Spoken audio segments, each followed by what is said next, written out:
اگر میں اپنی بیوی کا کسی دوسرے کے سامنے برہنہ ہونا پسند نہیں کرتا تو اس میں تنگ نظری اور کٹر ہونا کہاں سے آ جاتا ہے؟ جو چیز قیمتی ہو اور اس کی قدر کی جائے تو اسے کوئی بھی گلی میں نہیں رکھتا۔ اگر مسلمان مرد بھی اپنی عورت کے بارے میں ایسے خیالات رکھتا ہے تو ٹھیک کرتا ہے۔ کیا ایسی باتوں کی وجہ سے مغرب نے مسلمانوں پر تنگ نظری، تعصب اور کٹرین کے ٹھپے لگا دیے ہیں؟ اس رات بھی وہ بہت دیر تک یہی سب کچھ سوچنے پر مجبور تھا۔ جاب ملنے کے بعد وہ پاکستان آ گیا۔ اگر یہاں بھی جس سوسائٹی میں وہ موو کرتا تھا ایسی ہی تھی، وہ پارٹیز میں ایوننگ گاؤنز میں ملبوس لڑکیوں کو ہاتھ میں شراب کے گلاس لیے مردوں کے مظاہرے، اور حیران ہوتا کیا واقعی اب مسلم ممالک میں بھی ویسی عورتیں نہیں ملتی؟ یہی سٹف ملتا ہے جو کسی بھی ترغیب کے سامنے نہیں آ سکتا، چاہے وہ کسی بھی صورت میں ہو، شہرت کی صورت میں ہو، اسٹیٹس کی صورت میں ہو، یا پھر کسی مرد کی صورت میں ہو۔ پچتا اور شادی نظر ہو جاتا ہے۔ اگر ایسے ہی کسی عورت کو زندگی کا ساتھی بنانا تھا تو اپنے معاشرے کی عورت کیوں نہیں؟ پھر یہاں شادی کرنے کی کیا ضرورت ہے؟ وہ کچھ بے دلی سے سوچتا۔ آہستہ آہستہ وہ اپنے کام میں اتنا مصروف ہو گیا کہ اس نے پارٹیز میں لڑکیوں کو اس نظر سے دیکھنا ہی ختم کر دیا۔ وہ ہر ایک کے ساتھ رسمی الیگ سلیگ کرتا اور رابطہ ختم کر دیتا۔ اس کی یہ روٹین لاہور آنے کے بعد بھی ایسے ہی رہی، اور اب وہ ایک ایسی لڑکی کی محبت میں گرفتار ہو چکا تھا جس کے بارے میں وہ کچھ نہیں جانتا تھا سوائے نام کے۔ اگر یہ لڑکی بھی انہی لڑکیوں جیسی ہوئی جنہوں میں نے آج تک مسترد کرتا رہا ہوں تو پھر کیا میں اسے بھی چھوڑ دوں گا؟ اس نے خود سے پوچھا، اور جو اپنے جواب دینے کی ہمت اپنے اندر نہیں پائی۔ میں اسے نہیں چھوڑ سکتا، مجھے اس کے ماضی سے کوئی دلچسپی نہیں رکھوں گا، اور اپنے حال کو جیسا بنایا جا سکتا ہے ویسا ہی بنانا چاہتا ہوں۔ جب میں اسے زندگی میں سب کچھ دوں گا تو کیا وہ میرے لیے پارسائی اختیار نہیں کر سکے گی؟ اس نے سوچا وہ کر لے گی، کیونکہ وہ مشرق کی عورت ہے، اور شاید مسلمان بھی۔ پچھلے 35 سالوں سے جس مسئلے کو وہ ٹالتا رہا تھا اب وہ اس کے سامنے اس طرح آ گیا تھا کہ وہ آنکھیں چرا کر آگے نہیں جا سکتا تھا۔ کیا میں ایک مسلمان عورت سے شادی کے لیے اسلام قبول کر سکتا ہوں؟ اس نے اپنے آپ سے پوچھا تھا۔ اس کے اندر خاموشی کا ایک طویل وقفہ تھا۔ ہاں، میں کر سکتا ہوں، بالآخر جواب آیا تھا۔ اگر وہ لڑکی مجھے مل جائے تو میں کچھ بھی کر سکتا ہوں۔ فیصلہ بہت آسان ہو گیا تھا۔ اگلے دن ایک بار پھر فاسٹ فوڈ چین پر گیا۔ وہ آج بھی نہیں آئی تھی۔ رات کو وہ سعود کے پاس پہنچ گیا۔ ٹھیک ہے، تم نے فیصلہ کر لیا ہے کہ تم اس لڑکی کے لیے مذہب تبدیل کر لو گے۔ اچھا فرض کرو کچھ عرصے بعد تم دونوں کی شادی ناکام ہو جاتی ہے اور تم اسے طلاق دے دیتے ہو، پھر تم کیا کرو گے؟ کیا اسلام چھوڑ دو گے؟ اس کے پاس ڈینیل کے لیے ایک اور مشکل سوال تھا۔ شادی ناکام ہونے سے مذہب کی تبدیلی کا کیا تعلق ہے؟ بہت گہرا تعلق ہے۔ تم مذہب سے متاثر ہو کر اسلام قبول نہیں کر رہے، صرف ایک عورت سے شادی کی خاطر تاثر کر رہے ہو۔ ظاہر ہے اگر وہ عورت تمہارے پاس نہ رہی تو پھر تمہارے اسلام رہنے کا بھی سوال ہی پیدا نہیں ہوتا۔ بہت معذرت کے ساتھ کہوں گا، لیکن سچ یہی ہے کہ تم جیسا شخص جس کی زندگی میں کبھی مذہب رہا ہی نہیں، اس کے لیے کسی مذہب میں داخل ہونے سے زیادہ آسان کام نکلنا ہے۔ وہ سعود کا چہرہ دیکھتا رہا۔ میرے ذہن میں اس بارے میں کوئی الجھن نہیں ہے۔ ٹھیک ہے، میں ایک عورت کے لیے اسلام قبول کر رہا ہوں اور میرا خیال ہے یہ مذہب مجھے ایک بہتر انسان بنائے گا، لیکن ایک عورت کو چھوڑنے پر میں یہ مذہب چھوڑنے کا کوئی خیال نہیں رکھتا۔ شادی ایک معاشرتی معاملہ ہے، مگر مذہب کا تعلق عقائد سے ہوتا ہے۔ پھر تم یہ بات تسلیم کرو کہ بعض معاشرتی معاملات ہمارے عقائد پر اثر انداز ہوتے ہیں۔ عورت تمہارے پاس نہ رہی تو پھر تمہارے مسلمان رہنے کا بھی سوال ہی پیدا نہیں ہوتا۔ بہت معذرت کے ساتھ کہوں گا، لیکن سچ یہی ہے کہ تم جیسا شخص جس کی زندگی میں کبھی مذہب رہا ہی نہیں، اس کے لیے کسی مذہب میں داخل ہونے سے زیادہ آسان کام نکلنا ہے۔ وہ سعود کا چہرہ دیکھتا رہا۔ میرے ذہن میں اس بارے میں کوئی الجھن نہیں ہے۔ ٹھیک ہے، میں ایک عورت کے لیے اسلام قبول کر رہا ہوں اور میرا خیال ہے یہ مذہب مجھے ایک بہتر انسان بنائے گا۔ پھر تم یہ بات تسلیم کرو کہ بعض معاشرتی معاملات ہمارے عقائد پر اثر انداز ہوتے ہیں۔ کم از کم میں اپنے معاشرتی معاملات کو عقائد پر اثر انداز ہونے نہیں دوں گا۔ میں اس معاملے میں تم سے بحث نہیں کروں گا، ٹھیک ہے؟ ایک فیصلہ اگر تم نے کیا ہے تو میں یہی چاہوں گا کہ خدا تمہیں استقامت اور ثابت قدمی عطا کرے، سعود نے بحث ختم کرتے ہوئے کہا۔ اگلی شام وہ سعود کے ساتھ وہاں گیا تھا اور ہال میں داخل ہوتے ہی اس کے چہرے پر ایک چمک نمودار ہوئی۔ اس نے بے اختیار سعود کا بازو پکڑ لیا۔ وہ واپس آ گئی۔ سعود نے کچھ حیرت کے ساتھ اس کے چہرے کے تاثرات دیکھے۔ چند لمحوں میں ہی اس کے چہرے کی اداسی اور بے چینی ختم ہو گئی تھی۔ سعود نے کاؤنٹر کی طرف دیکھا۔ وہاں بہت سی لڑکیاں نظر آ رہی تھیں۔ ڈینیل اسے اپنے ساتھ ایک لڑکی کی طرف بڑھ گیا۔ اس نے سر اٹھا کر ڈینیل کو اپنی طرف آتے دیکھا اور مسکرائی۔ ڈینیل نے آرڈر نوٹ کروانے کی بجائے بے تابی سے اس سے پوچھا، آپ ایک ہفتہ سے کہاں تھی؟ اس لڑکی کے چہرے پر مسکراہٹ غائب ہو گئی۔ کچھ نہ سمجھنے والے انداز میں وہ ڈینیل اور سعود کا چہرہ دیکھتی رہی۔ سعود نے بروقت مداخلت کی اور آرڈر نوٹ کروانا شروع کر دیا۔ وہ وہاں سے چلی گئی۔ ڈینیل، خود پر قابو رکھو، تمہاری اس کے ساتھ اتنی جان پہچان نہیں ہے کہ تم اس کے یہاں نہ ہونے کے بارے میں اس طرح پوچھنے لگو۔ سعود نے اسے کچھ سرزنش کی۔ 10 منٹ کے بعد وہ دوبارہ ٹرے کے ساتھ نمودار ہوئی۔ اس بار اس لڑکی نے ڈینیل کی طرف دیکھنے کی کوشش کی تھی، نہ وہ مسکرائی تھی۔ خاموشی کے ساتھ اس نے آرڈر سرو کیا اور پیچھے ہٹ گئی۔ وہ دونوں اپنی ٹرے اٹھا کر ایک قریبی ٹیبل پر پہنچ گیا۔ تو یہ امید عالم ہے؟ ہاں، ڈینیل نے دور کاؤنٹر پر اس پر نظریں جماتے ہوئے کہا۔ ٹھیک ہے، میں اس کے بارے میں پتہ کرنے کی کوشش کروں گا، مگر کیا یہ بہتر نہیں کہ تم اسے شادی کا پرپوزل دو؟ کم از کم اس کا رد عمل تو معلوم ہو سکے گا۔ سعود نے اسے مشورہ دیا۔ گھر کی پیشکش، شادی کا پرپوزل؟ ٹھیک ہے، میں اسے آج پرپوز کر دوں گا۔ وہ اب بھی اسے ہی دیکھ رہا تھا۔ سعود کو ڈینیل کی بے اختیاری پر حیرت ہو رہی تھی۔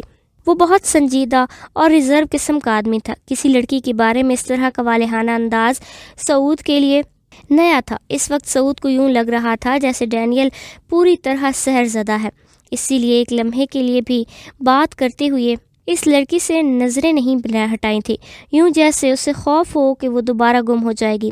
سعود آدھا گھنٹہ اور بیٹھا تھا اور پھر اٹھ کر چلا گیا، جبکہ ڈینیل وہیں بیٹھا رہا۔ رات کو اس وقت سے پہلے جب وہ چلی جایا کرتی تھی، وہ اٹھ کر اس کی طرف آیا۔ اس بار اس لڑکی نے کچھ الجھن بھری نظروں سے اسے دیکھا۔ امید، کیا آپ مجھ سے شادی کریں گی؟ اس نے لڑکی کو پتھر کے بت کی طرح ساکت ہوئی دیکھا۔ چند لمحے وہ سانس روک کے اسی طرح کھڑی رہی، پھر وہ بڑی تیزی سے کاؤنٹر کے پیچھے دروازے سے غائب ہو گئی۔ ڈینیل کچھ دیر اس کا انتظار کرتا رہا، مگر وہ دوبارہ نمودار نہیں ہوئی۔ وہ کچھ بے چین اور مایوس ہو کر باہر اپنی گاڑی میں آ کر بیٹھ گیا۔ کچھ دیر بعد وہ معمول کے مطابق باہر ریسٹورنٹ کی گاڑی میں آ کر بیٹھ گئی۔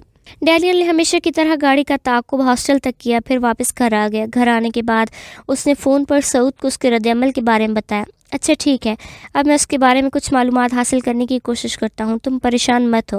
سعود نے اسے تسلی دے کر فون بند کر دیا۔ اگلے دن وہ اپنے معمول کے مطابق آفس سے فارغ ہونے کے بعد دوبارہ وہیں گیا اور یہ دیکھ کر بے چین ہو گیا کہ وہ ایک بار پھر سے کاؤنٹر پر نظر نہیں آ رہی تھی۔ امید عالم، انہوں نے کل جاب چھوڑ دی ہے۔ اس کے پیروں تلے سے جیسے کسی نے زمین کھینچ لی تھی۔ پتہ نہیں کیوں اسے یہ محسوس ہوا تھا کہ اس نے اس کی وجہ سے جاب چھوڑی تھی۔ وہ چند لمحے کچھ کہے بغیر کاؤنٹر پر کھڑا رہا، پھر باہر نکل آیا اور باہر نکلتے ہی وہ سیدھا اس ہاسٹل گیا تھا جہاں وہ رہتی تھی۔ چوکیدار نے اس نے امید کے بارے میں پوچھا اور چوکیدار نے قدرے سرد لہجے میں اس سے کہا، وہ کل ہاسٹل چھوڑ کر جا چکی ہیں۔ کہاں چلی گئی؟ اس کے جیسے جان پر بن آئی۔ یہ ہمیں نہیں پتہ، چوکیدار نے سرد مہری سے جواب دیتے ہوئے گیٹ بند کر لیا۔ وہ پتہ نہیں کتنی دیر خالی ذہن کے ساتھ گیٹ کے باہر کھڑا رہا۔ اس کی سمجھ میں نہیں آ رہا تھا کہ اب وہ کیا کرے، اسے کس طرح اور کہاں ڈھونڈے۔ پھر پتہ نہیں کسی خیال کے تحت اس نے ایک بار پھر گیٹ چوکیدار باہر نکلا۔ کیا امید عالم مسلمان ہے؟ چوکیدار نے کچھ حیرانی کے ساتھ اس کے سوال پر اسے دیکھا۔ ہاں، وہ مسلمان ہے۔ وہ اپنی گاڑی کی طرف پلٹ آیا۔ وہ نہیں جانتا وہ کون سے علاقے کی کون سی مسجد تھی، اسے صرف یہ یاد تھا کہ کئی گھنٹے سڑک پر بے مقصد گاڑی چلانے کے بعد اس نے ایک بہت بڑی مسجد دیکھی اور اس نے وہاں گاڑی روک دی۔ مسجد کے اندر جا کر اس نے امام سے ملاقات کی اور اپنے آنے کا مقصد بتایا۔ امام مسجد بہت دیر سے حیرانی سے اسے دیکھتا رہا، پھر انہوں نے مسجد میں اس وقت موجود چند لوگوں کو ڈینیل ایڈگر کے آنے کی وجہ بتائی۔ ڈینیل نے ان سب کے چہرے پر بھی اتنی ہی حیرانی دیکھی۔ وہ بڑے صبر سے ان سب کو کچھ فاصلے پر ایک دوسرے سے باتیں کرتے دیکھتا رہا۔ چند منٹوں بعد وہ بالآخر اس کی طرف آیا اور گرم جوشی کے ساتھ اس سے ہاتھ ملایا۔ 1 گھنٹے بعد ڈینیل ایڈگر ایمان علی کی صورت میں اس مسجد کے حال میں کچھ دوسرے لوگوں کے ساتھ انہی کی پیروی میں نماز ادا کر رہا تھا۔ دعا مانگے امام کی دعا ختم ہو جانے کے بعد اس نے ایک اور دعا مانگی تھی اور اس کے بعد آمین کہا تھا۔ اب میں ڈینیل نہیں، ایمان علی، میں جو کام کرنا چاہتا تھا وہ کر چکا ہوں۔ جلد کیا ہے یا دیر سے اس کا فیصلہ وقت کرے گا۔ میں صرف یہ چاہتا ہوں کہ تم مجھے بتا دو کہ امید کو ڈھونڈنے کے سلسلے میں تم میری کیا مدد کر سکتے ہو۔ اس کے علاوہ میں ایسے کسی عالم سے بھی ملنا چاہتا ہوں جو مجھے کچھ رہنمائی۔ وہاں سے واپس گھر آ کر اس نے سعود ارتضیٰ کو فون کر کے سب کچھ بتا دیا فراہم کر سکے۔ سعود کو اس کے لہجے میں موجود سکون اور اطمینان نے حیران کر دیا۔ اب اس کی اور سعود کی ملاقات آفس میں ہوئی تھی۔ سعود نے اسے گلے لگا کر مبارکباد دی۔ اگلے دن دونوں کی ملاقات ایمان کے آمین ابھی کسی پر اپنے مذہب کی تبدیلی کا انکشاف نہیں چاہتا تھا۔ توقع رکھتا ہوں کہ تم اس بات کا خیال رکھو گے، اس نے بات کا آغاز کرتے ہوئے سعود کو ہدایت دی۔ ٹھیک ہے، تمہیں اس بارے میں پریشان ہونے کی ضرورت نہیں۔ جہاں تک امید کا تعلق ہے تو کل تک تمہیں اس کے بارے میں پتہ چل جائے گا۔ آج شام کو میرے ساتھ چلنا، میں تمہیں ایک اسکالر سے ملواؤں گا، سعود نے اٹھنے سے پہلے کہا۔ شام کو وہ سعود کے ساتھ اس اسکالر کے پاس گیا جس کا سعود نے ذکر کیا۔ ایک نسبتاً غیر معروف علاقے میں ایک چھوٹے سے مگر بہت ہی عمدگی سے بنے ہوئے گھر میں وہ ایک دراز قامت سانولی رنگت کے ہارش آدمی سے ملا تھا جس سے مصافحہ کرنے کے بعد اس کو گلے لگایا تھا۔ وہ اسے اندر اپنے ڈرائنگ روم میں لے گیا جہاں کی سب نمایاں اور خاص بات وہاں کی سادگی اور کتابوں کی تعداد تھی۔ ان کے اندر بیٹھتے ہی ایک ملازم ایک ٹرے میں کھانے پینے کی کچھ چیزیں لے آیا۔ ایمان اپنی نظر میں اپنے سامنے بیٹھی اس شخص پر جمائے رہا جس کا نام ڈاکٹر خورشید اصغر تھا، جبکہ وہ شخص بڑے ہی پرسکون انداز میں ہلکی سی مسکراہٹ کے ساتھ ملازم کو میز پر چیزیں سجاتے دیکھ کر ہدایت دیتا رہا۔ اس شخص کے انداز میں کوئی خاص ٹھہراؤ اور تمکنت تھی جس نے ایمان کو متاثر کیا۔ ملازم کے جانے کے بعد چائے پیتے ہوئے اسی پرسکون انداز میں اس نے ایمان علی کو مخاطب کیا۔ مجھے شرمندگی ہے کہ آپ کے سامنے بہت زیادہ چیزیں پیش نہیں کر سکا۔ اس کی بات پر ایمان کچھ شرمندہ ہو گیا۔ آپ نے پہلے ہی بہت بے تکلفی کر دی ہے، اتنے اہتمام کی ضرورت نہیں تھی، چائے کا ایک کپ ہی کافی ہوتا۔ یہ اہتمام اس شخص کے لیے نہیں جو مجھ سے کچھ سیکھنا ہے، یہ اہتمام اس شخص کے لیے ہے جس سے میں کچھ سیکھنے والا ہوں۔ ایمان چائے پیتے پیتے رک گیا۔ اس کی بات اس کی سمجھ میں نہیں آئی تھی۔ کچھ الجھی ہوئی نظروں سے اس نے اس کے ساتھ بیٹھے سعود کو دیکھا جو بڑی بے نیازی سے چائے پینے میں مصروف تھا۔ سعود صاحب سے پتہ چلا ہے کہ آپ ایک عورت کے لیے ڈینیل ایڈگر سے ایمان علی بن گئے۔ ہمیں اس عورت کو دیکھنے کا اشتیاق ہے جس کے لیے آپ ایمان علی بن گئے۔ سچ پوچھیے تو بہت کم عورتیں ایسی ہوتی ہیں جن کے لیے کوئی ایمان علی بننے کی خواہش کرے۔ ایمان علی اس کا چہرہ دیکھنے لگا۔ کیا آپ چاہتے ہیں کہ آپ نے کس رستے کا انتخاب کر لیا ہے؟ نہیں۔ اس شخص کے ہونٹوں پر ایک مسکراہٹ آ گئی۔ میں اتنا جانتا ہوں کہ اپنے سامنے موجود 3 رستوں میں سے میں نے سب سے بہتر رستے کا انتخاب کیا ہے۔ اب وہ رستہ کہاں جائے گا یہی جاننے میں آپ کے پاس آیا ہوں۔ یہ آزمائش کا رستہ ہے۔ آزمائش جانتے ہیں آپ؟ ایمان نے نفی میں سر ہلایا۔ ہاں، آپ کو اس کے لیے علم نہیں ہوگا کیونکہ آپ ساری زندگی مذہب کے دائرے سے باہر رہے ہیں، مگر ابھی کچھ عرصے کے بعد آپ کا سامنا آزمائش سے بھی ہوگا۔ اسی وقت یہ فیصلہ ہو سکے گا کہ دین کے لیے آپ میں کتنی استقامت ہے۔ آپ ہر روز اسی وقت میرے پاس آ جایا کریں، میں کوشش کروں گا کہ دین کے بارے میں آپ کی واقفیت بڑھا سکوں۔ دین سے عشق تو اللہ ہی بڑھائے گا، انہوں نے بڑے عجیب سے انداز میں مسکراتے ہوئے کہا۔ گھر کی پیشکش وہ تقریباً 2 گھنٹے ان کے پاس بیٹھا رہا۔ انہوں نے اسے بہت سی باتیں کی اور ضروری باتوں سے آگاہ کیا۔ جانے سے پہلے انہوں نے اسے کچھ کتابیں مطالعے کے لیے دی۔ وہ ان کے پاس سے واپس آتے ہوئے بہت مطمئن تھا۔ رات کو سونے سے پہلے اسے اپنی پچھلی رات کی نماز کے دوران کی جانے والی دعا یاد آئی تھی۔ ہر شخص کو کسی نہ کسی چیز کی طلب ہی مذہب کی طرف لے کر آتی ہے۔ مجھے ایک عورت کی طلب اس طرف لائی، اور اب جب میرے پاس ایمان ہے تو میں اس ایمان کا سہارا لے کر تم سے دعا کرتا ہوں کہ مسلمان ہونے کی حیثیت سے میری پہلی دعا قبول فرماؤ۔ اگر میری محبت میں اخلاص ہے تو وہ لڑکی مجھے مل جائے۔ میں نے زندگی میں پہلی بار تم سے کچھ مانگ رہا ہوں، اس سے پہلے مجھے بھی ضرورت نہیں پڑی، مگر اب اس طرح ایک مسلمان کے طور پر تمہارے سامنے گھٹنے ٹیکتے ہوئے مجھے یہ یقین ہے کہ میں ٹھکرایا نہیں جاؤں گا۔ میری دعا قبول کی جائے گی، مجھے اس چیز سے نواز دیا جائے گا جس کی مجھے خواہش ہے۔ ایمان علی نے آنکھیں بند کر کے اپنے الفاظ یاد کیے اور پھر آنکھیں کھول دیں۔ ہاں، مجھے یقین ہے کہ وہ مجھے مل جائے گی، کم از کم اب ضرور مل جائے گی۔ اس نے دوسری بار سونے کے لیے آنکھیں بند کرتے ہوئے سوچا۔ وہ اسی ہاسٹل میں ہے، اس کا باپ آرمی میں میجر تھا، وہ 2 بہنیں اور 2 بھائی ہیں، اس کا گھر راولپنڈی میں ہے، ابھی وہ شادی شدہ نہیں ہے۔ سعود ارتضیٰ نے اگلے روز شام کو اسے امید عالم کے بارے میں ساری تفصیلات فراہم کی۔ اس کے پاس امید کا راولپنڈی والے گھر کا وہ اسی ہاسٹل میں ہے، اس کا باپ ایڈریس اور فون نمبر بھی تھا، مگر چوکیدار نے تو کہا تھا کہ وہ وہاں نہیں ہے۔ وہ سعود کی اطلاع پر کچھ حیران ہوا۔ ہاں، چوکیدار نے جھوٹ بولا ہوگا، ہو سکتا ہے۔ پھر اب کیا کرنا چاہیے؟ اس کی میں کسی ذریعے سے اس کی فیملی سے رابطہ قائم کر کے تمہارا پروپوزل بھجوانے کی کوشش کرتا ہوں۔ جھوٹ بولنے کے لیے اسے امید نہیں کہا ہو۔ تم یہ کام کس طرح کرو گے؟ یہ تم مجھ پر چھوڑ دو، سعود نے اس سے کہا۔ وہ نہیں جانتا تھا کہ سعود امید کے گھر والوں سے رابطے کے لیے کس طرح کوششیں کر رہا ہے۔ اس نے یہ معاملہ مکمل طور پر اسی پر چھوڑ دیا۔ اب وہ ہر روز رات کو ڈاکٹر خورشید کے پاس چلا جایا کرتا۔ وہ اپنی زندگی میں بہت بڑے بڑے اسکالر سے ملتا رہا۔ ہارورڈ میں تعلیم کے دوران بھی اپنے کچھ پروفیسر سے وہ بہت زیادہ متاثر تھا، مگر تیسری دنیا کے اس چھوٹے سے ملک میں رہنے والے یہ اسکالر اس کے لیے حیران کن تھے۔ وہ جامعہ الازہرا سے تعلیم یافتہ تھے اور اردو اور انگلش کے ساتھ ساتھ عربی میں بھی بہت روانی سے بولتے تھے، مگر سب سے بڑا شوق اسے اس وقت لگا جب ایک دن ان سے بات کرتے کرتے اس نے روانی میں ایک جملہ جرمن زبان میں کہا، اور اس جملے کا جواب انہوں نے اتنی ہی شستہ جرمن میں جواب دیا۔ جرمن؟ وہ حیرانی سے ان کا منہ دیکھنے لگا۔ آپ کی طرح میں بھی کچھ زبانیں بول لیتا ہوں۔ ان کا اطمینان برقرار رہا۔ اس دن کے بعد وہ اکثر ان سے جرمن میں ہی گفتگو کرتا تھا۔ کسی انسان کے علم کی حد کیا ہوتی ہے یا ہو سکتی ہے، وہ یہ اندازہ لگانے سے قاصر تھا۔ ڈاکٹر خورشید کے پاس ہر چیز کے بارے میں معلومات تھیں، اور صرف معلومات ہی نہیں، یقین دلانے کے لیے ریفرنسز اور قائل کرنے کے لیے دلائل بھی تھے۔ انہیں صرف اسلام کے بارے میں سیر حاصل معلومات نہیں تھیں، بلکہ دنیا کے ہر چھوٹے بڑے مذہب کے بارے میں معلومات تھی۔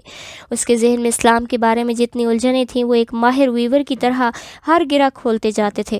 بعض دفعہ وہ ان کی باتوں پر لاجواب ہو جاتا تھا، اور جب وہ ان کی تعریف کرتا تو وہ کہتے، کوئی دلیل لاجواب نہیں کر سکتی جب تک دلیل میں طاقت نہ ہو۔ میرا دین دلیل کا دین ہے، منطق کا دین ہے۔ سڑک پر بیٹھا ہوا ایک ان پڑھ مسلمان بھی اگر دین کا علم اور شعور رکھتا ہو تو وہ بھی کسی کو اس طرح لاجواب کر دے گا، کیونکہ جس ذریعے سے ہم دلیل دیتے ہیں وہ قرآن ہے، خدا ہے، پیغمبر ہے، اسلام ہے۔ پھر دلیل لاجواب کیوں نہیں کرے گی؟ جب سارے ذرائع آسمانی ہوں تو ہم انسان جو زمین کی مخلوق ہیں وہ ماننے پر مجبور ہو جاتے ہیں۔ وہ ان کی باتوں پر جتنا غور کرتا اتنا ہی اس کا ذہن صاف ہوتا جاتا۔ دو قسم کی زمین ہوتی ہیں، ایک وہ جو ہجر ہوتی ہے کسی بھی موسم کی، بارش وہاں کتنا ہی پانی کیوں نہ برسا دے، اس زمین کو بنجر ہی رہنا ہے، وہاں ہریالی نہیں ہو سکتی۔ دوسری زمین زرخیز ہوتی ہے، پانی کا ہلکا سا چھینٹا بھی وہاں ہریالی لے آئے گا، مگر ضرورت صرف ہریالی کی تو نہیں ہوتی، اس ہریالی کی ضرورت ہوتی ہے جس سے کوئی فائدہ حاصل ہو، ورنہ ہریالی میں تو زہریلی جڑی بوٹیاں اور کانٹے دار جھاڑیاں بھی شامل ہوتی ہیں۔ توجہ اور احتیاط نہ کی جائے تو زرخیز زمین پر یہ دونوں چیزیں بہت افراد سے آ جاتی ہیں۔ اسی لیے ضروری ہو جاتا ہے کہ صرف پانی نہ دیا جائے، زمین کی زرخیزی کو اچھے طریقے سے استعمال بھی کیا جائے۔ آپ کو بھی اللہ نے ایسا ہی زرخیز دماغ اور روح دی ہے۔ اب آپ پر فرض ہے کہ آپ اپنے آپ کو ایسی نقصان دہ جڑی بوٹیوں اور کانٹے دار جھاڑیوں سے بچائیں، اس ہریالی کی حفاظت کریں جو آپ کی زندگی کو ایک نئی سمت دے رہی تھی، اور آپ کے لیے یہ کوئی مشکل کام نہیں ہے، آپ کر لیں گے۔ وہ اتنے یقین سے کہتے کہ اسے حیرانی ہونے لگتی۔ اس ایمان نے، اس اعتماد اور اس یقین پر جو انہیں اس پر تھا، وہ اس کے پاس آنے والا واحد نو مسلم غیر ملکی نہیں تھا۔ انہوں نے اسے دوسرے بہت سے نو مسلموں سے بھی ملوایا تھا جو اسی کی طرح اسلام قبول کرنے کے بعد ان کے پاس رہنمائی کے لیے آیا کرتے تھے۔ اسے احساس ہو رہا تھا کہ اس کی زندگی آہستہ آہستہ تبدیل ہو رہی ہے۔ مذہب کا نہ ہونا اور مذہب کا ہونا دو مختلف تجربات ہیں، اور مذہب کے ہونے کا تجربہ نہ ہونے کے تجربے سے زیادہ بامعنی، پرلطف اور بامقصد تھا۔ میں نے کبھی زندگی میں مذہب کی ضرورت ہی محسوس نہیں کی۔ خدا پر یقین ضرور رکھتا تھا اور یہ بھی سمجھتا تھا کہ سارے مذاہب اللہ ہی کی طرف سے ہیں، مگر خود میں کبھی بھی کسی مذہب سے اتنا متاثر یا سحر زدہ نہیں ہوا کہ مذہب قبول کر لیتا، اور دراصل اس سے میری زندگی میں کوئی خاص فرق بھی نہیں پڑا۔ میں بہت اچھی زندگی گزار رہا تھا، مجھے بھی کسی کامیابی کے حصول کے لیے مذہب کا سہارا لینے کی ضرورت نہیں پڑی، نہ ہی اللہ کو پکارنا پڑا۔ آپ خود سوچیں، اس صورت میں اور ان حالات میں مذہب ایک ضرورت تو نہیں رہتی، بس ایک اختیاری چیز بن جاتی ہے جس کے ہونے یا نہ ہونے سے زندگی میں کوئی زیادہ فرق نہیں پڑتا۔ وہ الجھے ہوئے انداز میں ان سے کہتا اور وہ پرسکون انداز میں مسکراتے ہوئے اس کی بات سنتے رہتے۔ آپ کی خوش قسمتی یہ ہے کہ اللہ نے آپ کو ہمیشہ ہی صراط مستقیم پر رکھا، مگر کسی آزمائش میں نہیں ڈالا۔ اس لیے آپ نے یہ سوچ لیا کہ مذہب کی کوئی دلیل لاجواب نہیں کر سکتی جب تک دلیل میں طاقت نہ ہو۔ میرا دین دلیل کا دین ہے۔ وہ ان باتوں پر جتنا غور کرتا تھا اتنا ہی اس کا ذہن صاف ہوتا جاتا۔ دو قسم کی زمین ہوتی ہیں۔ اسے احساس ہو رہا تھا کہ اس کی زندگی آہستہ آہستہ تبدیل ہو رہی ہے۔ مذہب کا نہ ہونا اور مذہب کا ہونا دو مختلف تجربات ہیں، اور مذہب کے ہونے کا تجربہ نہ ہونے کے تجربے سے زیادہ بامعنی، پرلطف اور بامقصد تھا۔ میں نے کبھی زندگی میں مذہب کی ضرورت ہی محسوس نہیں کی۔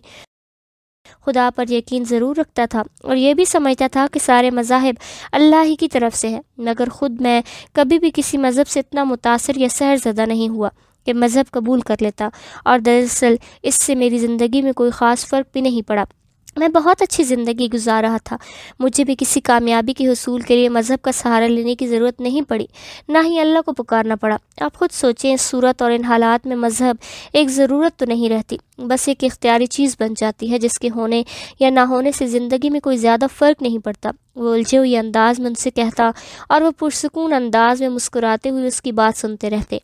آپ کی خوش قسمتی یہ ہے کہ اللہ نے آپ کو ہمیشہ ہی صراط مستقیم پر رکھا، مگر کسی آزمائش پہ نہیں ڈالا۔ اسی لیے آپ نے یہ سوچ لیا کہ مذہب کی ضرورت ہی نہیں، صرف تمام مذاہب کا احترام کرنے اور اللہ کے وجود کو مان لینے سے کام چل جائے گا۔ آپ کو آزمائش میں نہیں ڈالا تو اس کا مطلب یہ نہیں کہ آپ کو آزمائش میں کبھی بھی ڈالا نہیں جائے گا۔ مذہب کی اہمیت کا اصل اندازہ تو اس وقت ہوتا ہے کہ جب آزمائش میں ہوتے ہوں۔ آزمائش بالکل دلدل کی طرح ہوتی ہے، اس میں سے انسان صرف اپنے بل بوتے پر نہیں نکل سکتا۔ کوئی رسی چاہیے ہوتی ہے، کسی کا ہاتھ درکار ہوتا ہے، اور اسی وقت وہ رسی اور وہ ہاتھ مذہب ہوتا ہے۔ ہاتھ نہیں ہوگا تو آپ دلدل کے اندر جتنا زیادہ ہاتھ پاؤں ماریں گے اتنا ہی جلدی ڈوبیں گے۔ پانی میں ڈوبنے والا شخص زندہ نہیں تو مرنے کے بعد باہر آ جاتا ہے، مگر دلدل جس شخص کو نگلنے میں کامیاب ہو جاتی ہے اسے دوبارہ ظاہر نہیں کرتی۔ لیکن جو شخص ایک بار ہاتھ اور رسی کے ذریعے دلدل سے نکلنے میں کامیاب ہو جائے، وہ انگلی کسی دلدل سے نہیں ڈرتا۔ اسے یقین ہوتا ہے کہ وہ شور مچائے گا، چلائے گا اور ہاتھ اور رہی بالآخر آ جائیں گے۔ اب سوچیے اپنی خوش قسمتی پر کہ آپ ان لوگوں کی قطار میں شامل ہو گئے ہیں جو دلدل میں گرنے پر ہاتھ اور رسی کو پکار سکتے ہیں اور ان کے آنے کی توقع بھی کریں گے۔ ہر بار ان کے گھر سے آتے ہوئے وہ بہت پرجوش ہوتا۔ سعود نے اپنی فیملی کے ذریعے ایمان کا پرپوزل امید کے گھر بھجوایا تھا۔ ان لوگوں نے چند دن سوچنے کے لیے اور اس کے بعد انہوں نے انکار کر دیا۔ سعود نے چند بار اور کوشش کی مگر اس کا نتیجہ بھی یہی رہا۔ اس نے ایمان کو اس کے بارے میں بتا دیا۔ وہ مضطرب ہو گیا تھا۔ کیا تم کچھ اور نہیں کر سکتے؟ اس نے ایک بار پھر سعود سے پوچھا۔ میں کچھ اور لوگوں کے ذریعے ان پر دباؤ ڈالنے کی کوشش کروں گا، اب دیکھو کیا ہوتا ہے۔ سعود کچھ زیادہ پر امید نظر نہیں آ رہا تھا۔ ایمان علی کی بے چینی اور پریشانی میں اضافہ ہو گیا۔ وہ روز ڈاکٹر خورشید کے پاس جا رہا تھا اور اس کی افسردگی زیادہ دیر ان سے چھپی نہ رہی تھی۔ انہوں نے اس سے وجہ پوچھی تھی اور ان کے اصرار پر اس نے انہیں سب کچھ بتا دیا۔ اس کی ساری باتیں سن کر وہ مسکرائے۔ امید عالم سے کتنی محبت ہے آپ کو؟ وہ اس کے الفاظ پر کچھ چھنپ گیا۔ یہ میں نہیں جانتا، مگر پیشکش ڈاکٹر خورشید نے اس کی بات کاٹ دی، مگر محبت ضرور کرتے ہیں۔ انہوں نے اس کا ادھورا فقرہ مکمل کر دیا۔ وہ خاموش رہا۔ آپ نے مجھے بتایا تھا کہ آپ نے ان کے حصول کے لیے دعا کرتے ہوئے اللہ سے کہا تھا کہ اگر آپ کی محبت میں اخلاص ہے تو وہ آپ کو مل جائے۔ اب آپ دعا کریں اگر اس عورت سے شادی آپ کے لیے بہتر ہو تو وہ آپ کو ملے، ورنہ صرف محبت کے حصول کی دعا نہ کریں اور پھر آپ مطمئن ہو جائیں، اللہ آپ کے لیے کوئی نہ کوئی راستہ بنا دے گا۔ مگر میں تو امید کے بغیر نہیں رہ سکتا، ایمان کے بغیر نہیں رہا جا سکتا، اور آپ کے پاس ایمان ہے۔ ان کا جواب اتنا ہی بے ساختہ تھا۔ آپ سمجھ نہیں پا رہے، میری سمجھ میں نہیں آ رہا، میں آپ سے اپنی بات کیسے کہوں؟ وہ الجھ گیا تھا۔ تو مت کہیے، اگر بات کہنے کے لیے لفظ نہ مل رہے ہوں تو اپنی اس بات یا جذبے پر ایک بار پھر سے غور ضرور کرنا چاہیے۔ دانا من دیکھ کر گیا، وہ میری زندگی کا حصہ بن چکی ہے، اس کے بغیر میں زندگی کا تصور نہیں کر سکتا۔ انسان صرف خدا کے بغیر نہیں رہ سکتا، باقی ہر چیز کے بغیر رہا جا سکتا ہے، چاہے بہت تھوڑی دیر کے لیے ہی صحیح۔ وہ قائل نہیں ہوا تھا مگر سر جھکا کر خاموش ہو گیا۔ جب تک انسان کو پانی نہیں ملتا اسے یوں ہی لگتا ہے کہ وہ پیاس سے مر جائے گا، مگر پانی کا ایک گھونٹ بھرتے ہی وہ دوسری چیزوں کے بارے میں سوچنے لگتا ہے۔ یہ خیال بھی نہیں آتا کہ وہ پیاس سے مر سکتا تھا۔ اس نے سر اٹھا کر ڈاکٹر خورشید کو دیکھا۔ مگر لوگ پیاس سے مر بھی جاتے ہیں؟ نہیں، پیاس سے نہیں مرتے تو وہ اپنے وقت پر ہے اور اس طرح جس طرح خدا چاہتا ہے، مگر دنیا میں اتنی چیزیں ہماری پیاس بن جاتی ہیں کہ پھر ہمیں زندہ رہتے ہوئے بھی بار بار موت کے تجربے سے گزرنا پڑتا ہے۔ تو کیا میں اس سے محبت نہ کروں؟ آپ محبت ضرور کریں، مگر محبت کے حصول کی اتنی خواہش نہ کریں۔ آپ کے مقدر میں جو چیز ہوگی وہ آپ کو مل جائے گی، مگر کسی چیز کو خواہش بن کر، کائی بن کر اپنے وجود پر پھیلنے مت دیں، ورنہ یہ سب سے پہلے ایمان کو نگلے گی۔ آپ نے اس عورت کے حصول کے لیے دعا کی کوشش بھی کر رہے ہیں، اب صبر کر لیں اور معاملات اللہ پر چھوڑ دیں۔ پریشان ہونے، راتوں کو جاگنے اور شرابوں کے پیچھے بھاگنے سے کسی چیز کو مقدر نہیں بنایا جا سکتا۔ اس رات وہ اتنی باتوں پر غور کرتا رہا، وہ پرغور رہا، مگر امید کے بغیر میں نہیں رہ سکتا۔ سونے سے پہلے اس نے جیسے تھک ہار کر سوچا تھا، ایک ماہ اس طرح گزر گیا۔ سعود ہر روز اس سے یہی کہتا کہ وہ کوشش کر رہا ہے، وہ اپنی اداسی اور افسردگی سے نجات نہیں پا رہا تھا۔ ڈاکٹر خورشید کے پاس جا کر اسے کچھ سکون مل جاتا۔ گھر واپس آنے کے بعد اس کے بارے میں سوچتا رہتا۔ اس دن بھی وہ ڈاکٹر خورشید کے پاس گیا ہوا تھا۔ ان سے باتیں کرتے کرتے آدھا گھنٹہ گزر گیا۔ پھر انہوں نے اپنی رسٹ واچ پر نظر ڈالتے ہوئے کہا، آج آپ سے کسی کو ملوانا چاہتا ہوں۔ اس بات کا مجھے یقین ہے کہ آنے والے سے مل کر آپ بہت خوش ہوں گے۔ ان کے چہرے پر ایک عجیب سی مسکراہٹ تھی۔ اگلے 10 منٹ کے بعد گیٹ پر کال بیل ہوئی اور پھر ملازم جس لڑکی کو لے کر کمرے میں داخل ہوا، اسے دیکھ کر وہ بے اختیار کھڑا ہو گیا۔ امید نے ایک نظر اس پر ڈالی تھی اور پھر ڈاکٹر خورشید کی طرف متوجہ ہو گئے جو اس کا استقبال کر رہے تھے۔ ایمان کو اپنے دل کی دھڑکن باہر تک سنائی دے رہی تھی اور وہ اب صوفے پر بیٹھ چکی تھی۔ وہ دونوں اب کمرے میں اکیلے تھے۔ بات کا آغاز امید نے کیا۔ آپ مجھ سے شادی کیوں کرنا چاہتے ہیں؟ اس کے سوال اور انداز میں برہمی تھی۔ کیونکہ مجھے آپ سے محبت ہے۔ یہ ایک بہت ہی بیہودہ اور فضول جواب ہے۔ وہ اسے دیکھ کر رہ گیا۔ نہ آپ میرے ملک سے تعلق رکھتے ہیں، نہ ہی آپ میرے مذہب سے تعلق رکھتے ہیں۔ اس نے بات کرتے ہوئے خود ہی اپنے جملے میں کی تھی۔ صرف ایک لڑکی سے شادی کرنے کے لیے مذہب تبدیل کرنا کسی بھی شخص کو زیب نہیں دیتا۔ ایک شخص کے لیے میں نے مذہب تبدیل نہیں کیا، مذہب اختیار کیا ہے۔ اس سے پہلے میں کسی بھی مذہب کا پیروکار نہیں تھا، جو بھی ہے، لیکن میں مسلمان ہوں اور ایک شخص سے شادی کر لینا جسے اسلام قبول کیے 4 دن ہوئے ہیں بہت مشکل کام ہے۔ میں زندگی میں رسک نہیں لیا کرتی، اور پھر ایک ایسے شخص کے لیے جسے میں جانتی نہیں، جس کا کوئی عطا پتہ نہیں، اس کے ساتھ شادی کیسے ہو سکتی ہے؟ وہ بڑے صبر سے اس کی باتیں سنتا رہا تھا۔ شاید انسان ساری باتوں کو اگنور کر دے، مگر مذہب کو کیسے نظر انداز کیا جا سکتا ہے؟ میں آپ کے مذہب سے ہی تعلق رکھتا ہوں، مگر آپ پیدائشی مسلمان نہیں ہیں، آپ کے ماں باپ مسلمان نہیں ہیں، مگر میں مسلمان ہو چکا ہوں۔ کتنے دن کے لیے؟ کتاب، گھر کی پیشکش۔ ایمان کو اس کے لفظوں پر پہلی بار تکلیف ہوئی۔ آپ کو میری نیت پر شک نہیں کرنا چاہیے۔ شادی ہر انسان اپنی مرضی سے کرنا چاہتا ہے۔ کسی کو اس حد تک تنگ کر دیا جائے کہ وہ ویسے بھی آپ کے بارے میں کچھ فیصلہ کرنے کے قابل نہیں ہو۔ وہ کہہ رہی تھی، اگر آپ کے پاس مجھ سے بہتر شخص کا آپشن ہو تو آپ اس سے شادی کر لیں، لیکن اگر مجھ سے بہتر نہیں ہے تو پھر مجھ سے شادی کرنے میں کیا حرج ہے؟ مگر میں یہ نہیں جانتی کہ آپ کے دل سے اس مذہب کو اختیار کر رہے ہیں یا پھر یہ صرف ایک دکھاوا ہے۔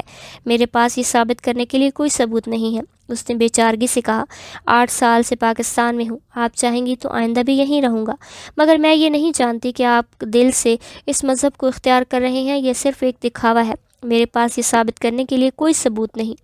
اس نے بے چارگی سے کہا۔ کمرے میں ایک طویل خاموشی چھائی رہی۔ آپ میرے بارے میں کچھ بھی نہیں جانتے، آپ بتا دیں۔ وہ اس کا چہرہ دیکھتی رہی۔ بہت کم عمری میں میری منگنی ہو گئی تھی۔ مجھے اپنے منگیتر سے بہت محبت تھی۔ ہماری منگنی 9 سال رہی۔ پھر میرے منگیتر نے مجھ سے شادی سے انکار کر دیا۔ اس کے گلے میں کوئی چیز پھنس گئی تھی۔ ایمان نے بہت غور سے اس کا چہرہ دیکھا۔ کیوں؟ کیونکہ میں وہ کچھ کہتے کہتے رک گئی۔ یہ بتانا ضروری نہیں، آپ کچھ بھی سمجھ لیں، کچھ بھی سوچ لیں، مگر بہرحال اس نے مجھ سے شادی نہیں کی۔ ٹھیک ہے، میں یہ سمجھ لیتا ہوں کہ آپ کی شادی مجھ سے ہونی تھی، اسی لیے آپ کے منگیتر سے نہیں ہو سکی۔ اس نے امید کے چہرے پر جھنجھلاہٹ دیکھی۔ کمرے میں ایک بار پھر خاموشی۔ اس بار ڈاکٹر خورشید نے توڑا تھا۔ وہ کمرے میں آ گئے تھے۔ تو پھر کیا طے کیا تم لوگوں نے؟ انہوں نے بہت نارمل انداز میں اس طرح کہا جیسے وہ دونوں اسی مقصد کے لیے یہاں اکٹھے کیے گئے ہوں۔ امید نے کچھ نہیں کہا تھا۔ ایمان بھی خاموش رہا۔ امید، آپ نے ایمان علی سے بات کر لی؟ انہوں نے نرم آواز میں اس سے پوچھا۔ ہاں، میری کچھ شرائط ہے۔ کیا؟ ایمان علی کو شرائط قبول ہے؟ اس بار ڈاکٹر خورشید نے ایمان کو دیکھا۔ میں نے ابھی انہیں اپنی شرائط سے آگاہ نہیں کیا، مگر میں بغیر جانے ہی ان کی ساری شرائط ماننے پر تیار ہوں۔ ایمان نے کہا تھا، آپ پہلے شرائط سن لیں، اس کے بعد کوئی فیصلہ کریں۔ امید کا لہجہ ترش تھا۔ یہ اسلام قبول کر چکے ہیں تو 1 سال تک یہ اسلام کے بارے میں سب کچھ جانیں اور اسلامی تعلیمات پر عمل کریں۔ 1 سال تک اگر یہ مسلمان رہے اور ایک اچھے مسلمان کی طرح سارے فرائض پورے کرتے رہے تو پھر مجھے شادی پر کوئی اعتراض نہیں ہوگا۔ دوسری شرط یہ ہے کہ 1 سال کے دوران یہ مجھ سے کوئی رابطہ نہ رکھے۔ وہ سر اٹھا کر ایمان کو دیکھ رہی تھی۔ تو ایمان، آپ ان شرائط کے بارے میں کیا کہتے ہیں؟ ڈاکٹر خورشید نے اس سے پوچھا۔ میں پہلے ہی کہہ چکا ہوں، مجھے کوئی اعتراض نہیں ہے، ساری شرائط قبول ہیں۔ وہ بے حد پرسکون نظر آ رہا تھا۔ مگر کیا میں یہ سمجھ لوں کہ ان شرائط کو پورا کرنے کے بعد آپ مجھ سے شادی کر لیں گی؟ اس بار اس نے امید سے پوچھا۔ ہاں، وہ اس کی طرف دیکھے بغیر اٹھ کھڑی ہو گئی۔ ڈاکٹر خورشید اسے باہر تک چھوڑنے گیا۔ ایمان کو یقین نہیں آیا تھا کہ وہی اس کے پاس آئی تھی۔ اسے اندازہ نہیں ہو سکا کہ وہ کسی حد تک خوش تھا، مگر وہ یہ ضرور جانتا تھا کہ اس کا ملال اور افسردگی ختم ہو چکی تھی۔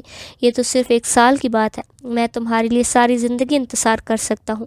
اس کے جانے کے بعد اس نے مسکراتے ہوئے زیر لب کہا۔ ڈاکٹر خورشید واپس کمرے میں آ گئے۔ اس کے چہرے پر بہت ہی معنی خیز مسکراہٹ تھی۔ تو ایمان علی، کیا 1 سال انتظار کر پائیں گے؟ کر لوں گا۔ اس کی آواز بے حد مستحکم تھی۔ وہ چاہتی ہے کہ آپ میں دین کے لیے استقامت اور ثابت قدمی پیدا ہو جائے۔ انہوں نے بیٹھتے ہوئے جیسے وضاحت کی۔ نہیں، ایمان نے مسکراتے ہوئے جواب دیا، وہ چاہتی ہے کہ میں اسے بھول جاؤں۔ اس کا خیال ہے 1 سال میں اس سے رابطہ نہیں رکھوں گا، نہ ہی دیکھوں گا تو پھر اس کے بارے میں سوچنا بھی ختم کر دوں گا، مگر اس سے میری محبت کا اندازہ نہیں ہے۔ وہ کہتے ہوئے اٹھ کر کھڑا ہو گیا۔ ڈاکٹر خورشید اسے گہری نظروں سے دیکھتے رہے۔ 1 سال کیسے گزرا تھا اسے اندازہ ہی نہیں ہوا، مگر 1 سال کے دوران اس نے ڈاکٹر خورشید کی بتائی ہوئی ہر بات پر عمل کیا۔ کبھی کبھار پارٹیز میں پینے والی شراب اس نے چھوڑ دی، اپنے سیکر میری کے ساتھ میل جول ختم کر دیا۔ وہ ہر رات ڈاکٹر خورشید کے پاس آتا اور انہیں اپنے پورے دن کی رودات سناتا۔ زندگی میں چھوٹے موٹے مسائل کو وہ کبھی خاطر میں نہیں لایا تھا، مگر اب انہی مسائل کو وہ نئے سرے سے دیکھنے لگا۔ اس کے اندر پہلے سے زیادہ برداشت آ گئی تھی۔ اس کی اخلاقی اقدار میں بہت سی تبدیلیاں آ گئی۔ اسے آہستہ آہستہ احساس ہونے لگا تھا کہ وہ نادانستہ طور پر دنیا کی سب سے بڑی نعمت کو پا بیٹھا ہے۔ مسلمان ہونا اور ایمان حاصل کرنا ہر انسان کے مقدر میں نہیں ہوتا۔ اسے اس عورت پر اور پیار آتا جس کے حصول کی خواہش نے اسے مسلمان ہونے پر مجبور کیا تھا، اور مسلمان بننے کے بعد وہ جیسے مقام پر پہنچ گیا تھا۔ اپنے والدین کو اس نے مذہب کی تبدیلی کے بارے میں نہیں بتایا، مگر انہیں اس نے یہ ضرور بتا دیا تھا کہ وہ کچھ عرصے کے بعد پاکستان میں ہی ایک مسلمان لڑکی سے شادی کرنے والا ہے۔ مسلمان لڑکی سے شادی؟ کیا تم مسلمان ہو جاؤ گے؟ اس کے باپ کو جیسے یکدم ایک خوف نے ستایا تھا۔ نہیں، میں ایسے ہی رہوں گا جیسے اب ہوں، اور وہ اپنے مذہب پر قائم رہے گی۔ اس معاملے میں ہم نے سمجھوتا کر لیا ہے۔ اس نے ماں باپ کو مطمئن کرنے کے لیے جھوٹ بول دیا۔ ان دونوں کے ذہن میں اس لڑکی کے حوالے سے کچھ خدشات ابھرے، مگر ایمان علی نے انہیں اس بارے میں بھی تسلی اور دلاسے دے کر مطمئن کر دیا۔ جس شام وہ ڈاکٹر خورشید کے گھر اس سے ملنے آئی تھی، اس تاریخ سے پورے 1 سال بعد اس نے ایک کارڈ راولپنڈی امید کے گھر بھجوا دیا۔ اسی شام ڈاکٹر خورشید نے امید کے بھائی سے بات کی تھی۔ 2 دن کے بعد وہ لاہور آئی تھی۔ ایک بار پھر ڈاکٹر خورشید کے گھر دونوں کی ملاقات ہوئی۔ پورے 1 سال کے بعد اسے دیکھنے کے بعد اسے یوں لگا جیسے ایمان نے اسے کل ہی دیکھا ہو، اور وہ اس کے ذہن، اس کے تصور سے کبھی بھی نہیں ہٹی تھی۔ 1 سال گزر گیا۔ میں اب مسلمان ہوں۔ ثابت ہوا کہ میرا ایمان کوئی فریب نہیں اور میری نیت میں کوئی کھوٹ نہیں۔ 1 سال کے دوران میں نے وہ سب کچھ کیا جو ایک مسلمان کرتا ہے۔ نماز بھی پڑھی، روزے بھی رکھے، کوئی حرام چیز نہیں کھائی، شراب نہیں پی، اور اپنی گرل فرینڈ کو بھی چھوڑ چکا ہوں۔ قرآن پاک بھی پڑھ چکا ہوں۔ دین کے بارے میں آپ مجھے کسی بات سے بے خبر نہیں پائیں گی۔ میں نے اپنے وعدہ پورا کیا، اب آپ اپنا وعدہ پورا کریں، اس نے امید سے کہا۔ 3 دن کے بعد راولپنڈی میں ایک سادہ سی تقریب میں ان کا نکاح ہو گیا تھا۔ ایمان علی کی طرف سے شادی میں صرف سعود، ارتضیٰ اور ڈاکٹر خورشید نے گواہوں کی حیثیت سے شرکت کی۔ امید کی طرف سے بھی شادی میں صرف اس کے اپنے گھر کے لوگ تھے۔ وہ آج بھی اندازہ نہیں لگا سکتا تھا کہ اس دن وہ کتنا خوش تھا۔ شادی کی رات اس نے امید کو بتایا تھا کہ کس طرح پہلی بار اسے دیکھ کر اس کی محبت میں گرفتار ہو گیا، کس طرح وہ اس کے لیے کئی ماہ تک وہاں جاتا رہا۔ اس نے اسے وہ ساری ایک ایک چیز بھی دکھائی جو وہ اس پورے عرصے میں بتاتا رہا تھا۔ وہ جواباً کچھ کہے بغیر خاموشی سے اس کے چہرے کو دیکھتی رہی، اور پھر ایمان نے اس کی آنکھوں میں آنسو ابھرتے ہوئے دیکھے۔ پھر اس نے نظریں جھکا لی۔ اس کے بار بار پوچھنے کے باوجود اس نے آنسوؤں کی وجہ نہیں بتائی تھی۔ وہ دل برداشتہ ہو گیا تھا۔ کیا تم مجھ سے شادی کر کے بہت ناخوش ہو؟ مجھے نہیں پتہ، بس مجھے تمہاری باتوں پر یقین نہیں آتا، مجھے سارے لفظ جھوٹے لگتے ہیں، اس نے سر اٹھا کر بہتے آنسوؤں کے ساتھ کہا تھا، اور وہ بہت دیر کچھ بولنے کے قابل نہیں رہا۔ 1 ہفتے بعد وہ اسے اپنے والدین سے ملوانے جرمنی لے کر گیا۔ جانے سے 1 دن پہلے اس نے امید کو بتایا تھا، والدین ابھی یہ نہیں جانتے کہ میں اسلام قبول کر چکا ہوں، میں انہیں کچھ عرصے کے بعد بتا دوں گا، مگر ابھی تم بھی ان پر یہ ظاہر مت کرنا۔ اسے حیرت ہوئی کہ جب امید نے خلاف توقع کسی رد عمل کا اظہار کیے بغیر سر ہلا دیا تھا، وہ پرسکون ہو گیا تھا۔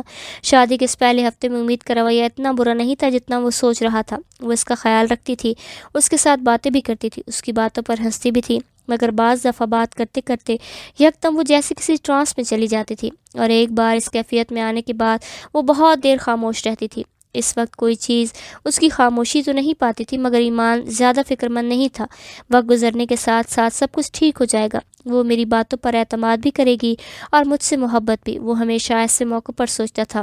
اور جرمنی آ کر اس کا یہ خیال پہلے سے بھی زیادہ پختہ ہو گیا۔ وہاں 2 ہفتوں کے قیام کے دوران وہ نہ صرف سبل اور پیٹرک کو مطمئن و مسرور کرنے میں کامیاب رہی، بلکہ ان دونوں کے درمیان بے تکلفی میں کچھ اور اضافہ بھی ہو گیا۔ ایمان نے ان دونوں ہفتوں کے دوران اسے اپنی ساری زندگی کی داستان سنا دی۔ ایمان کے والدین نے شادی کی ایک دعوت کا اہتمام کیا جس میں ایمان نے اسے اپنی تمام فیملی ممبر سے ملوایا تھا۔ واپس آنے سے صرف 2 دن پہلے ایک چھوٹا سا واقعہ ہوا اور وہ ایک بار پھر سے اپنے اسی خول میں بند ہو گئی۔ ایمان اسے اپنے ساتھ کچھ شاپنگ کروانے کے لیے مارکیٹ لے کر گیا۔ ایک شاپنگ مال کے اندر ایک شاپ میں وہ کچھ سویٹس دیکھنے میں مصروف تھی، جبکہ وہ اپنے لیے کچھ سویٹرز خریدنے کے لیے باہر کاؤنٹر پر کریڈٹ کارڈ کے ذریعے ادائیگی کر رہا تھا۔ جب اس کی نظر دکان کے باہر سے گزرتے اپنے ایک کزن پر پڑی، وہ بے اختیار دکان سے باہر نکل آیا۔ اس کا کزن کافی آگے جا چکا تھا۔ بھیڑ میں اس تک پہنچنے میں اسے کچھ دیر لگی۔ چند منٹ میں وہ اس کی باتوں میں مصروف رہا اور پھر اسے اپنے پاکستان واپسی کے بارے میں بتا کر واپس اسی شاپ میں آ گیا۔ سامنے نظر دوڑانے پر اسے امید کہیں نظر نہیں آئی۔ وہ کاؤنٹر کی طرف آ گیا۔ سویٹر کے پیکٹ کاؤنٹر پر رکھتے سیلز گرل نے اسے بتایا کہ امید اس کی تلاش میں چند منٹ پہلے وہاں سے چلی گئی۔ وہ ایک دم پریشان ہو گیا۔ شاپ سے باہر آنے پر وہ اسے کہیں بھی نظر نہیں آئی۔ وہ چند منٹ وہیں کھڑا پریشان ہوتا رہا۔ وہ واپس نہیں آئی تھی۔ وہ اس کی سمجھ میں نہیں آ رہا تھا کہ وہ وہیں کھڑا رہے یا اسے ڈھونڈنے کے لیے کہیں چلا جائے۔ پھر وہ پلٹ کر واپس اندر سیلز گرل کے پاس گیا۔ وہ اسے یہ ہدایت کر کے کہ اگر وہ واپس آئے تو اسے وہیں بٹھا لیا جائے۔ وہ خود مال میں اسے ڈھونڈنے لگا۔ وقت جتنی تیزی سے گزر رہا تھا اس کے اضطراب میں اتنا ہی اضافہ ہو رہا تھا۔ اب اسے پچھتاوا ہو رہا تھا کہ وہ اسے وہاں چھوڑ کر کیوں ہی گیا۔ اسے جرمن زبان آتی تھی، نہ ہی وہ راستوں سے اچھی طرح واقف تھی کہ ٹیکسی لے کر واپس جا سکتے، اور پتہ نہیں اسے گھر کا ایڈریس بھی پتہ ہوگا یا نہیں۔ وہ کچھ اور پریشان ہوا۔ تبھی مال کے پبلک ایڈریس سسٹم پر ایک اعلان ہونے لگا اور وہ تقریباً بھاگتا ہوا انتظامیہ کے آفس کی طرف گیا۔ وہ وہاں پہنچ چکی تھی اور اب پبلک ایڈریس سسٹم پر اس کا نام پکارا جا رہا تھا۔ آفس میں داخل ہوتے ہی اس نے ایک کرسی پر بیٹھی ہوئی امید کو دیکھ لیا تھا اور اس کا رد عمل اس کے لیے شاکنگ تھا۔ وہ جتنی بے اختیاری سے اس کی طرف گیا تھا اس نے تقریباً اتنی ہی زور سے اسے دھکیل دیا۔ تم میرے پاس مت آؤ، میں تمہاری شکل دیکھنا بھی نہیں چاہتی، اسی لیے یہاں لے کر آئے تھے تاکہ مجھے اس طرح چھوڑ کر بھاگ جاؤ۔ وہ یکدم چلانے لگی تھی۔ وہ اس کی باتوں پر ہکا بکا رہ گیا۔ میں جانتی تھی تم مجھے اس طرح چھوڑو گے، تم میرے لیے کبھی بھی مخلص نہیں ہوگے، تم مجھے دھوکہ دو گے۔ میں نے تم سے شادی کر کے بہت بڑی غلطی کی۔ وہ بات کرتے کرتے پھوٹ پھوٹ کر رونے لگے۔ وہ ہونٹ کاٹتے ہوئے بے بسی سے اسے دیکھتا رہا۔ کمرے میں موجود انتظامیہ کے تینوں لوگ ان کے درمیان اردو زبان میں ہونے والی اس گفتگو کو سمجھنے کی کوشش کر رہے تھے۔ وہ ان کی نظروں میں تماشا نہیں بننا چاہتا تھا۔ امید، آؤ باہر چل کر بات کرتے ہیں۔